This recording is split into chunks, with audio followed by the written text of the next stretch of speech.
Hi everyone. നമ്മൾ ഇന്ന് സംസാരിക്കാൻ പോകുന്നത് ഡ്രൈ ഐ അഥവാ വരണ്ട കണ്ണുകളെ കുറിച്ചാണ്. കണ്ണിന് വരൾച്ച ഉണ്ടാവുന്ന കണ്ടീഷനെയാണ് ഡ്രൈ ഐ എന്ന് പറയുന്നത്. നമുക്ക് രണ്ട് തരത്തിലാണ് ഡ്രൈ ഐസ് ഉണ്ടാവുന്നത്. അക്വസ് ഡെഫിഷ്യന്റ് ഡ്രൈ ഐയും അതുപോലെ തന്നെ ഇവാപ്പറേറ്റീവ് ഡ്രൈ ഐയും. അക്വസ് ഡെഫിഷ്യന്റ് ഡ്രൈ ഐ എന്ന് പറയുന്നത് കണ്ണിൽ ആവശ്യത്തിന് കണ്ണുനീർ ഉൽപ്പാദിപ്പിക്കാതെ വരുമ്പോഴാണ് അക്വസ് ഡെഫിഷ്യന്റ് ഡ്രൈ ഐ എന്ന് പറയുന്നത്.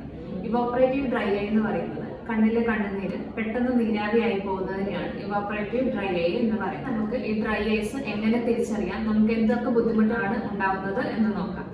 കണ്ണിന് കൂടുതലായിട്ട് എരിച്ചില്, പുകച്ചില്, നീറ്റില്, ചൂട് കയറുന്ന പോലെയുള്ള ഒരവസ്ഥ, കണ്ണിന്റെ ഉള്ളിൽ പൊടി കിടക്കുന്ന പോലെ, അല്ലെങ്കിൽ കണ്ണിനൊരു കരികരിപ്പ്, തടച്ചില്, കണ്ണിന് ഇടയ്ക്കിടയ്ക്ക് ഒരു ചൊറിച്ചില്, കണ്ണിന് ചെറിയൊരു ചോപ്പ് പോലെ കൂടെ വരിക, അതുപോലെ തന്നെ പെട്ടെന്നുള്ളൊരു മങ്ങല്. ആ മങ്ങല് നമ്മൾ കണ്ണടച്ച് തുറക്കുമ്പോൾ ആ മങ്ങലിന് വ്യത്യാസം വരിക, കണ്ണിനൊരു വലിച്ചില് പോലെ, അങ്ങനെയുള്ള ബുദ്ധിമുട്ടുകളൊക്കെയാണ് കൂടുതലായിട്ട് ഡ്രൈ ഐസിൽ കണ്ടുവരുന്നത്. ഇനി ഇത് ആർക്കൊക്കെയാണ് വരുന്നതെന്ന് നോക്കാം. കമ്പ്യൂട്ടർ ഉപയോഗം കൂടുതലുള്ളവർക്ക്, ഫോണിന്റെ ഉപയോഗം കൂടുതലുള്ളവർക്ക്, സ്ക്രീൻ ടൈം കൂടുതലുള്ളവർക്ക്, പിന്നെ അതുപോലെ തന്നെ വരണ്ട അവസ്ഥകളിൽ വർക്ക് ചെയ്യുന്നവർക്ക്, കൂടുതൽ പൊടിയുള്ളിടത്ത്, കൂടുതൽ ചൂടടിക്കുന്ന ഭാഗത്ത് വർക്ക് ചെയ്യുന്നവർക്ക്, അതുപോലെ തന്നെ കൂടുതലായിട്ട് AC-യിൽ വർക്ക് ചെയ്യുന്നവർക്ക്, സ്ഥിരമായിട്ട് കൂടുതൽ മരുന്നുകൾ ഉപയോഗിക്കുന്നവർക്ക്, സ്റ്റിറോയിഡ് മരുന്നുകൾ ഉപയോഗിക്കുന്നവർക്ക്, വാദത്തിൻ്റെതൊക്കെ പോലെയുള്ള മരുന്നുകൾ ദീർഘകാലം ഉപയോഗിക്കുന്നവർക്കൊക്കെയാണ് കൂടുതലായിട്ട് ഇത് വരാനുള്ള സാധ്യതയുള്ളത്. ഇനി നമുക്ക് ഡ്രൈനസിന്റെ തീവ്രത എന്തുമാത്രം ഉണ്ട്, ഏത് തരത്തിലുള്ള ഡ്രൈനസ് ആണോ ഉള്ളത് എന്ന് എങ്ങനെ കണ്ടുപിടിക്കാമെന്ന് നോക്കാം.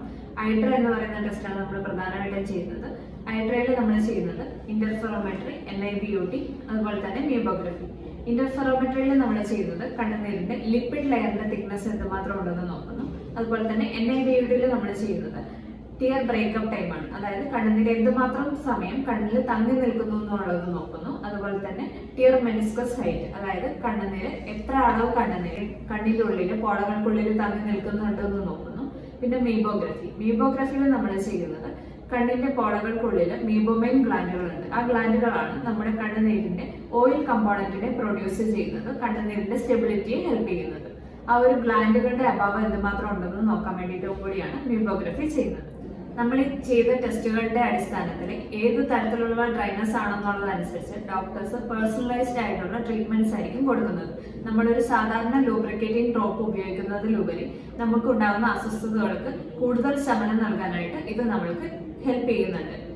അതുപോലെ തന്നെ ഈ ഡ്രൈനസിനെ പറ്റിയുള്ള പൊതുവെയുള്ള ഒരു ധാരണ, ജസ്റ്റ് ഒരു ലൂബ്രിക്കേറ്റിംഗ് ഡ്രോപ്പുകൾ യൂസ് ചെയ്ത് കഴിഞ്ഞാൽ നമ്മുടെ ഡ്രൈനസ് പെട്ടെന്ന് മാറും എന്നാണ് ഉള്ളൊരു ധാരണ.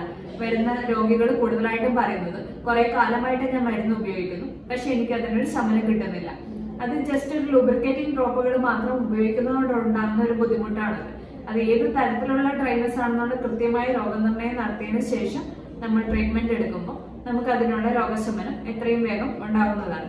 പിന്നെ നമ്മൾ ചെയ്യുന്ന ഒരു ടെസ്റ്റാണ് ഷെർമർ ടെസ്റ്റ്. ഷെർമർ ടെസ്റ്റിൽ നമ്മളൊരു പേപ്പറിന്റെ പീസ് നമ്മുടെ കണ്ണിന്റെ ഉള്ളിൽ വെക്കുന്നു. അതിൽ നമ്മൾ രണ്ട് തരത്തിലുള്ള ടിയേഴ്സ് ആണ് നോക്കുന്നത്, ബേസൽ ടിയേഴ്സും അതുപോലെ തന്നെ നമ്മുടെ സ്റ്റിമുലേറ്റിംഗ് ടിയേഴ്സും. സ്റ്റിമുലേറ്റിംഗ് ടിയേഴ്സ് എന്ന് പറയുന്നത് നമ്മൾ ജസ്റ്റ് കണ്ണിലൊരു പേപ്പറിന്റെ സ്ട്രിപ്പ് വെക്കുന്നു. അതിൽ നമ്മൾ എന്തുമാത്രം കണ്ണുനീര് അതിൽ വരുന്നുണ്ടെന്ന് നോക്കുന്നു. പെട്ടെന്നൊരു പൊടി പോകുമ്പോൾ കണ്ണിൽ നിന്ന് വരുന്ന കണ്ണുനീരുകൾ റിഫ്ലെക്സ് ആയിട്ട് എന്തെങ്കിലും ഒരു സ്റ്റിമുലേഷൻ ഉണ്ടാവുമ്പോൾ കണ്ണിൽ വരുന്ന കണ്ണുനീരിന്റെ അളവ് എന്തുമാത്രം ഉണ്ടെന്ന് നോക്കുന്നതാണ് നമ്മൾ ഷെർമർ ബേസിക്കലി ചെയ്യുന്നത്. പിന്നെ ചെയ്യുന്നത് ഒരു അനസ്തെറ്റിക് ഡ്രോപ്പ് ഒഴിച്ചിട്ട്, അതായത് നമ്മുടെ ആക്ച്വൽ പ്രൊഡക്ഷൻ എന്തുമാത്രം ഉണ്ടെന്ന് അറിയാൻ വേണ്ടിയിട്ട്, നമ്മുടെ പെട്ടെന്നൊരു റിഫ്ലെക്സിന്റെ ബേസിലല്ലാതെ കണ്ണിൽ എന്തുമാത്രം കണ്ണുനീരുണ്ടെന്ന് അറിയാൻ വേണ്ടിയിട്ടാണ് അനസ്തെറ്റിക് കൂടി യൂസ് ചെയ്തിട്ട് നമ്മൾ ചെയ്യുന്ന ഷെർമർ ടെസ്റ്റ്. പിന്നെ നമ്മൾ ചെയ്യുന്നത് സ്റ്റെയിനിങ് ആണ്.